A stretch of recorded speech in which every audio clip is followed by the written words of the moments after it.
¿Qué tal, amigos? Nuevamente les saluda José Manuel Ortiz. Anoche estuvimos disertando acerca del duelo en un espacio que compartimos con parte de nuestros queridos seguidores y hicimos el compromiso de responder a algunas de las preguntas que quedaron pendientes. En tal sentido, vamos ahora a continuar con este proceso.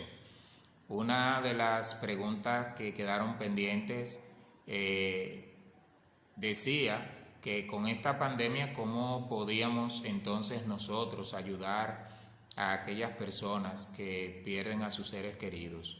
Y ciertamente el tiempo presente es un tiempo difícil para quienes pierden a un familiar, sobre todo porque no tienen muchos de ellos la posibilidad de ver a ese familiar. Entonces, nuestra idea al respecto es que si ninguno de los familiares tiene la posibilidad de ver a la persona que ha perdido la vida, pueda quizás hacerse el ritual del velatorio tomando como referencia alguna fotografía que se tenga guardada de esa persona y hacer entonces en el hogar alguna especie de culto, de misa, según el tipo de creencia religiosa que profese la familia. Tal como se hacía en algunas ocasiones las misas o los cultos de cuerpo ausente. Entonces, realizar una actividad de esta naturaleza podría ser un ritual que ayude a las familias a sentir que de alguna manera dan ese último adiós, que ese ser querido,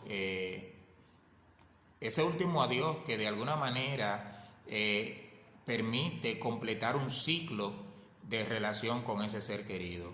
Y claro, una vez que haya pasado esta situación del virus, quizás podrán darse las condiciones para que esa familia pueda visitar el cementerio y entonces allí hacer algún otro tipo de actividad que pueda ayudarles a sentir que ha cumplido con el proceso que lleva en su corazón. Otra cosa que podemos hacer para ayudar a las personas en este tiempo es llamarles, de vez en cuando hacer una llamada y preguntar cómo está, cómo se siente, cómo siguen a raíz de la pérdida y, si es posible, animar a la persona a que hable un poco del significado que tiene la pérdida de su ser querido en estas circunstancias. Es muy probable que encontremos que las personas puedan estar experimentando sensación de rabia, de impotencia, a veces confusión, sentimientos de desesperanza. Y la mejor forma de ayudar a las personas es escuchándoles.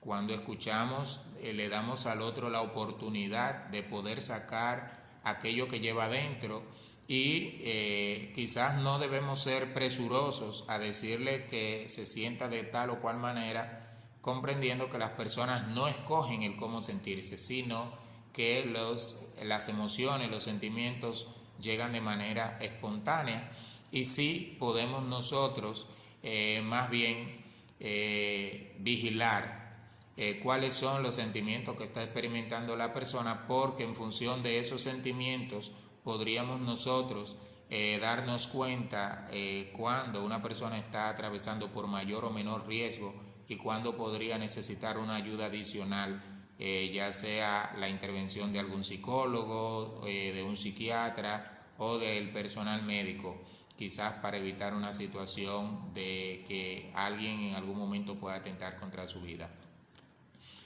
Otra de las preguntas planteada por una de las personas que nos acompañaba planteaba cuándo es necesario buscar ayuda y en cuáles casos.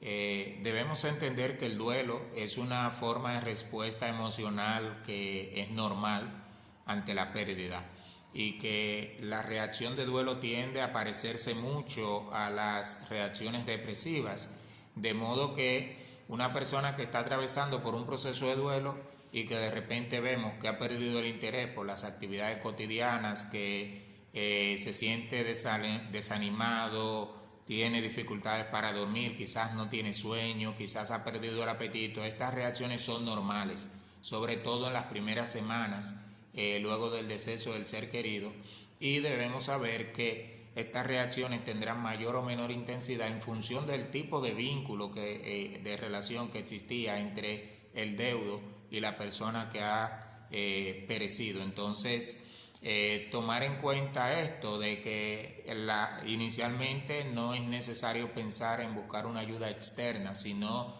que más bien los familiares, amigos, allegados puedan acompañar a la persona que parece sentir el dolor en mayor intensidad o que parece alejarse un poco más.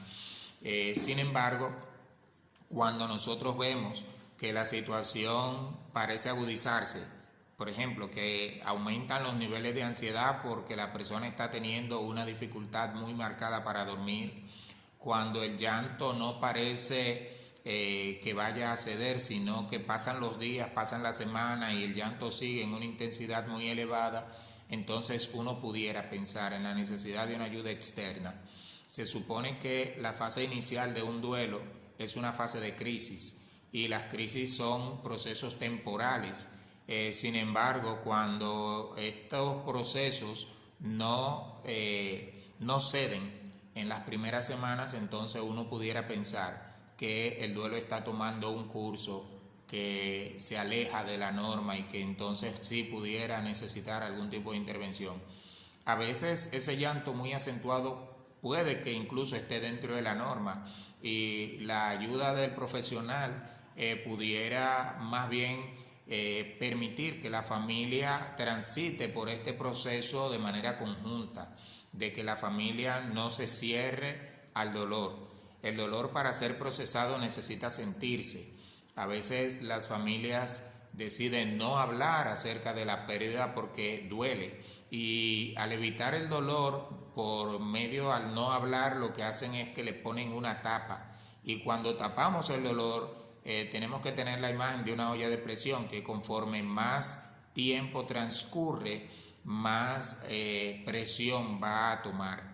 Y entonces en este caso, sí, el hablar de la pérdida, el hablar de los sentimientos, el hablar de lo que ha significado para cada uno suele ser beneficioso. Alguien preguntaba, y esta pregunta fue respondida anoche, sin embargo quiero adicionar algunas ideas, que cómo debemos enfrentar o cómo se podría enfrentar el duelo cuando la muerte llega de forma inesperada ante una persona que está sana. Ciertamente existen las muertes a destiempo, las muertes de personas que pierden la vida en accidentes de tránsito, que pierden la vida a partir de eventos de alguna manera extraordinarios. En este caso, con el tema del coronavirus, quizá una persona que ha tenido un sistema inmunológico débil, pero no se esperaba que pudiera ser afectado por esta pandemia, y de repente nos enteramos que se infectó con el virus, que perdió la vida. Entonces, esas muertes a destiempo causan mucho dolor. Causan mucho dolor porque a diferencia de una muerte en otra etapa de la vida,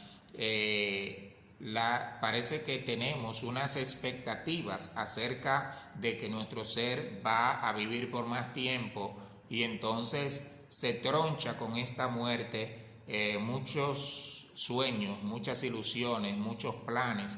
Entonces, mientras la persona es joven, pareciera que la muerte se hace acompañar de un conjunto de proyectos y de sueños y de ideas que están ahí. Entonces, el duelo que se va a vivir es un duelo que viene con muchos ingredientes. En el caso de un hombre joven que tiene hijos, muchas veces la desesperanza porque va a haber una afectación de los recursos, y quizás uno dirá, oye, pero ¿tú crees que la gente va a estar pensando en recursos? La realidad es que el ser humano piensa en todo.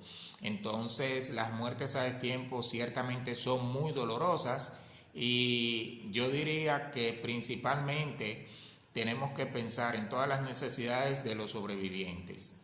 Pensar en que tienen necesidades emocionales, pero también pensar que tienen necesidades económicas, necesidades afectivas, y dentro de lo posible tratar de acompañarles en cada una de estas necesidades.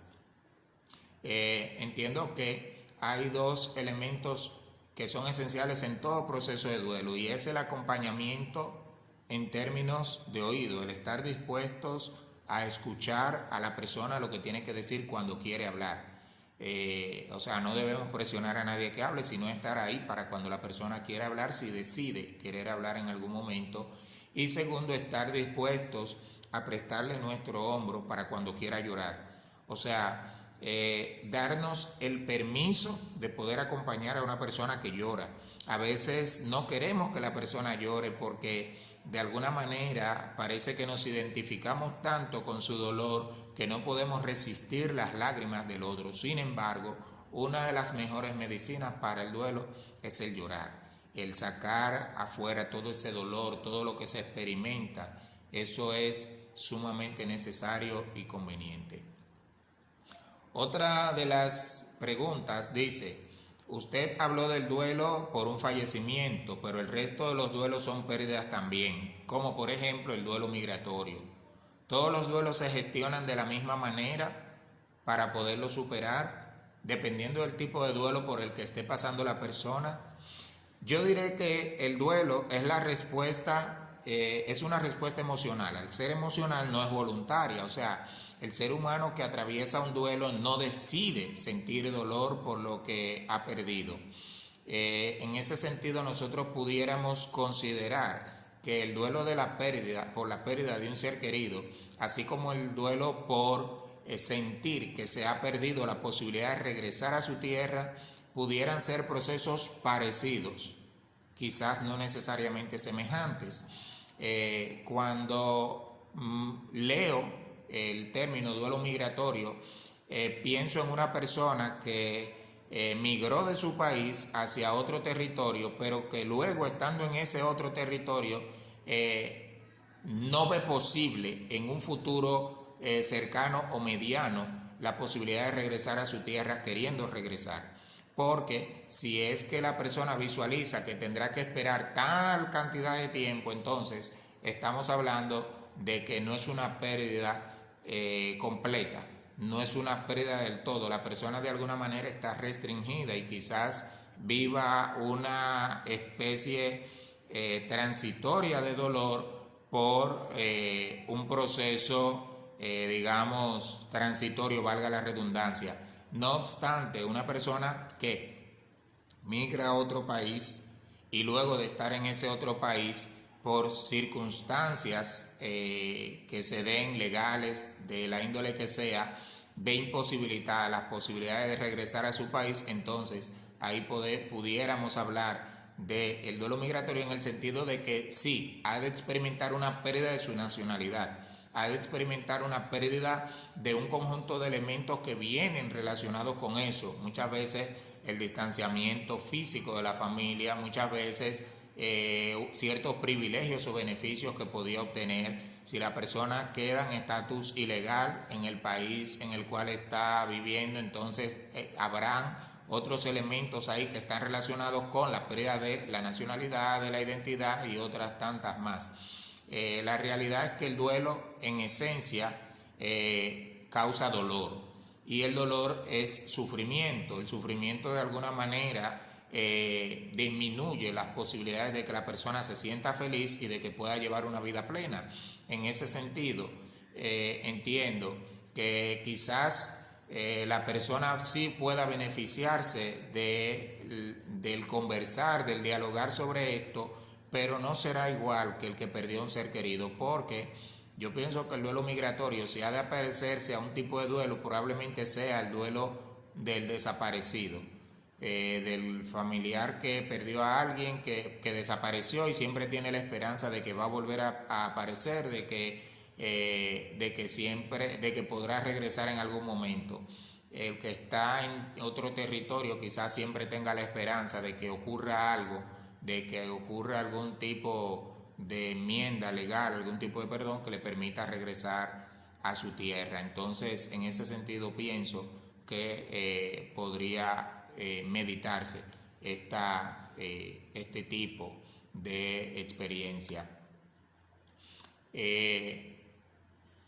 Alguien había escrito: soy una persona de 22 años, he rebasado varias depresiones, duré 10 años con mi perrita y la perdí hace un año. Aún sufro y lloro como el primer día. Yo quisiera saber si es posible que aparte de duelo pueda estar atravesando una depresión. Según las conceptualizaciones acerca del duelo y el tiempo que en que este suele manifestarse en las personas, a 10 años de una pérdida pudiera decirse que si la persona todavía tiene las mismas sensaciones y reacciones de duelo, se hablaría probablemente de un posible duelo patológico, lo cual señala la posibilidad de que la persona requiera ayuda. Si bien esta persona nos dice aquí que ha buscado ayuda y que la ha recibido en varios momentos, eso no quiere decir que necesariamente haya logrado integrar la pérdida a su vida, y entiendo que esta persona probablemente pueda seguir necesitando el apoyo de la salud mental que le permita hacer una buena integración de este proceso a su vida, pero también revisar quizás otras áreas de su vida que podrían de repente estar implicadas en este proceso y que pudieran estarse dejando de lado sin querer. Entonces pienso que el hecho de que esta persona haya planteado esta inquietud revela su necesidad de seguir trabajando en su persona, y por tanto pienso que debería mantener el proceso de trabajo con su propia persona, o sea, no desistir, saber que siempre se puede lograr encontrar la satisfacción y si es posible la plenitud de vida. O sea que sigue buscando ayuda, no te canses, en algún momento hallarás la respuesta que necesitas para poder integrar esto a tu vida. Alguien escribía: cuando a una persona no le gusta ver a personas en el ataúd cuando mueren, esta puede ser una señal de que necesita ayuda. La forma de escribir, cuando a una persona no le gusta, y yo me digo, realmente es algo de gusto. Gusto es como decir, me gusta el jugo de manzana pero no el de uva, eso es gusto. Cuando una persona rechaza una experiencia como esta, la de ver a alguien que perdió la vida, sobre todo si es alguien significativo para esa persona o para un allegado, entonces no estamos hablando de gusto, estamos hablando de que esta persona probablemente no se atreve, no tiene la fortaleza psicológica para enfrentar una realidad que es la realidad de la muerte, la realidad de la pérdida, la realidad del fin de la vida. Entonces, pienso que una persona que no logra enfrentarse con esta realidad, claro que necesita ayuda, pero el necesitar ayuda no es que yo crea, es si la persona decide que realmente quiere trabajar eso. O sea, lo que estoy diciendo es que si esta persona, a pesar de que no se atreve a mirar a los seres queridos, allegados y demás en un ataúd, pero entiende que puede continuar con su vida sin intentar trabajar eso, perfecto, no hay ningún problema. El tema está en que la persona no se atreva, pero luego se sienta culpable porque sienta que está traicionando a su ser querido por no haberlo visto en el ataúd, o que está traicionando a los que le rodean porque no vio a personas amadas por sus allegados. Entonces, en ese caso, si la persona entiende que esto es un obstáculo para su vida, entonces claro que sí, que necesitará buscar ayuda, pero desde esa óptica, para poder fortalecer su yo y entonces poder hacer frente a esta realidad de la vida, porque la muerte es una realidad de la vida. Preguntaba una de las compañeras que nos acompañaba: en este tiempo de aislamiento con restricciones para los rituales, ¿qué actividades se pueden realizar para ayudar a vivir el duelo?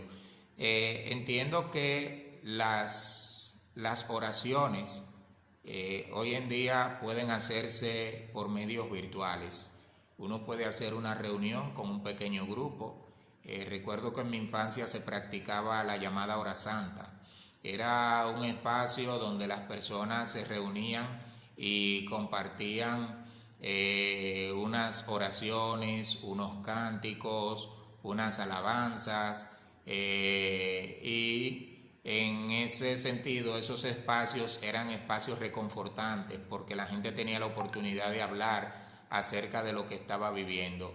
Entonces entiendo que hoy por medios virtuales como son las videollamadas, como es las conferencias por Zoom, por el Meet de Google, por Skype, por cualquier medio que permita hacer reuniones con pequeños grupos, esto suele ser muy beneficioso. Asimismo entiendo que también el enviar mensajes de consolación, mensajes no que inviten al otro a no sentir, sino que inviten al otro a compartir su dolor. Ese tipo de mensajes pueden ser beneficiosos. Lo que sí que habrá que cuidar muy bien qué se escribe y cómo se escribe, sabiendo que cada persona va a experimentar el duelo de una manera particularmente única. Entonces, en la medida en que seamos sensibles a esto, pienso que estas actividades pueden ser beneficiosas. Ayer decía durante la disertación que tomar una fotografía en un momento determinado puede ser adecuado para una fotografía del difunto en el ataúd, puede ser adecuado para hacer el proceso del velatorio, siempre y cuando esa fotografía o un pequeño video no se utilice con fines de estarlo divulgando de un aparato a otro, sino que se quede en un solo aparato con ese fin único, y una vez logrado ese fin, entonces el proceso se ha borrado, porque no es sano tener este tipo de imágenes ni estarla compartiendo. A veces se convierte en un proceso morboso y dañino para la persona. Así que podemos hacer esto, pero con cierto cuidado. Alguien escribía, ¿cómo se le puede dar a una persona la noticia de que otra persona ha fallecido, teniendo en cuenta de cómo pueda gestionar sus emociones? Siempre es bueno tener en cuenta que cada persona tiene una fuerza emocional diferente y por tanto va a tomar las noticias negativas como la noticia de una pérdida de forma distinta. En ese sentido, entendemos que, primero, si alguien perdió a un ser querido, la noticia habrá que dársela. Lo ideal es que esa noticia se le dé en persona, pero es necesario ver cuál es el estado emocional de esa persona en el momento en que le vamos a dar la noticia. ¿Cuál es su estado de salud? A veces las personas se encuentran en un estado de salud física en que no es prudente darles una mala noticia, entonces lo que se hace es retrasar el proceso de la noticia, sabiendo que no se le va a ocultar todo el tiempo, pero llegará un momento en que quizás la persona esté en mejores condiciones. Tristemente, nosotros hemos escuchado historias de personas que han recibido la noticia de un fallecimiento y ahí mismo se han quedado, porque no tuvieron la fuerza psicológica para aguantar el dolor que implicaba la pérdida. Entonces, hay que ser sabios y saber que todo tiene su momento. Entonces, la mejor manera quizás no existe de dar una mala noticia o de informar una pérdida, pero sí procuremos estar presentes con la persona, procurar que la persona esté en un estado anímico de salud adecuado y ya veremos la forma en que la digamos. Hemos visto, por ejemplo, en los filmes que la gente se acerca y dice, mira, lo siento mucho, fulano ha fallecido, fulano ha perdido la vida. Yo he perdido 3 hermanos y la primera de mis hermanos que murió, yo estaba con ella ahí sentado en la cama cuando ella falleció y nadie tuvo que darme la noticia. Sin embargo, ella había vivido un proceso de enfermedad largo, más de 2 años en cama. Sin embargo, hubieron otros 2 hermanos uno que murió asesinado y otro que amaneció muerto fruto de una enfermedad. Y en ambos casos, cuando me llamaron, ha sido algo quizás un poco jocoso, y perdonen, pero me decía un hermano mío, mira, a fulano lo mataron. Esa fue la noticia, un día levantándome en la mañana, y él entendía que era justificable hacerlo de ese modo porque habían estado toda la noche, según me decía él, intentando comunicarse conmigo y no lo habían logrado. Así que por la mañana él entendió que no debía darle muchas vueltas. En mi caso, creo que Dios me ha dado la oportunidad de tener cierta fortaleza psicológica. Esto no quiere decir que no duela, todas las muertes duelen, todas las pérdidas duelen, pero creo que esa pudiera decirse que no es una forma adecuada. O sea, no puedes llamar a una persona y decirle simplemente, mira, fulano ha muerto, porque el saber si la persona va a tener o no la fortaleza psicológica para resistir la noticia en ese momento, eso tú no lo sabes. Entonces es muy delicado. Por eso entiendo que es mejor procurar crear una situación donde estés cara a cara con la persona y ahí informarle, con un tono suave, bajo, pero vigilando cómo la persona va a reaccionar en el momento para ver qué tipo de asistencia pudiera requerir esa persona de ti.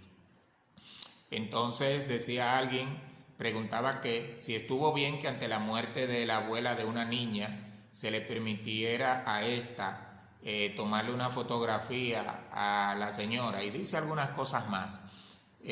Yo pienso que las fotografías y los videos son elementos que deben tomarse con mucha cautela, porque si bien estos pueden ser medios que se pueden utilizar para hacer el proceso de gestión emocional, también pueden ser medios que se pueden utilizar con fines morbosos. Y cuando hablo del morbo, hablo de un elemento psicológico que es nocivo a la salud del ser humano. Lo ideal es tener una imagen de la persona viva. Lo ideal es recordar a nuestro ser querido cuando sonreía, cuando estaba con nosotros, cuando compartíamos, y no tener una imagen de un cuerpo frío, de un cuerpo sin vida. Entonces esto de repente pudiera ser más enfermizo que saludable.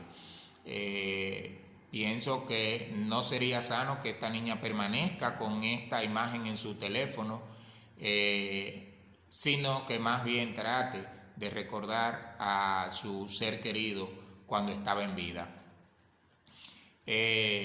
Alguien planteaba que a una vecina le mataron su hijo hace 3 años y que ella ha perdido la memoria y parece estar conmovida. Algunas experiencias de la vida son tan fuertes y tan dolorosas que tienden a crear un colapso emocional en quien las experimenta. No sé, pienso que esta señora probablemente haya experimentado eso, un colapso emocional. Si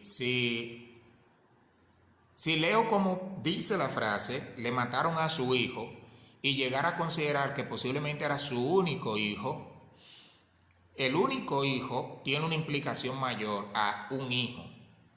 O sea, aunque todos los hijos son queridos de manera distinta y de manera particular, no es lo mismo una madre que tiene 5 hijos y pierde uno, a una madre que tiene un único hijo y lo pierde. Y entonces cuando me dice que lo mataron, entonces debo pensar que, como leíamos en otra pregunta anteriormente, fue una muerte a destiempo, inesperada. Entonces todo esto se vuelve en un caldo de ingredientes que genera las condiciones necesarias para que esta mujer de repente pueda haber experimentado un colapso emocional. Entonces es muy probable que esta mujer, para poder quizás restaurar parte de su estatus psicológico saludable, pueda requerir quizás el apoyo de algún psiquiatra. Habría que hacer una evaluación de su situación, y quién sabe si de un profesional de la psicología.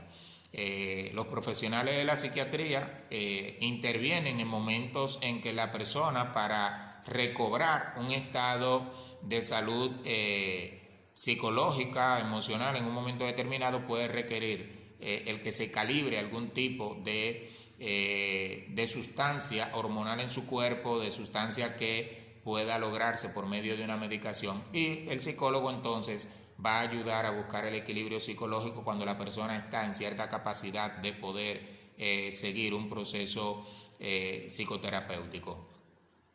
Alguien escribía el duelo familiar de un caso de a 4 años de haber fallecido un niño de neurisma. Todavía no han sacado las pertenencias del niño de su habitación. Pienso que no importa la causa de la muerte.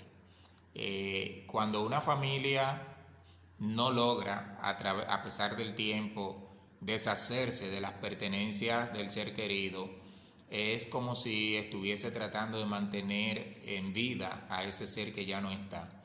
Y esto puede ser una forma patológica de procesar el duelo. Y claro, este es un indicio de que esta familia probablemente requiere ayuda. Y si me dicen, aunque haya ido a terapia, sí, es que el hecho de que una persona vaya a terapia no quiere decir que se haya recuperado del proceso que está viviendo.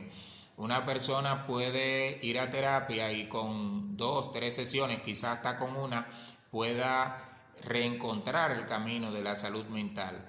Y puede que una persona vaya a terapia durante 2 años, semana por semana, y todavía necesite más tiempo para recuperarse. Entonces, entiendo que en la medida en que esta familia todavía no logra separarse de las cosas materiales que no son su hijo, no representan en realidad su hijo, pero psicológicamente para ellos todavía lo sigue representando, entonces esto es un indicio de que claro, todavía necesitan ayuda, pero debemos entender algo: la ayuda no puede recibirse de manera obligatoria.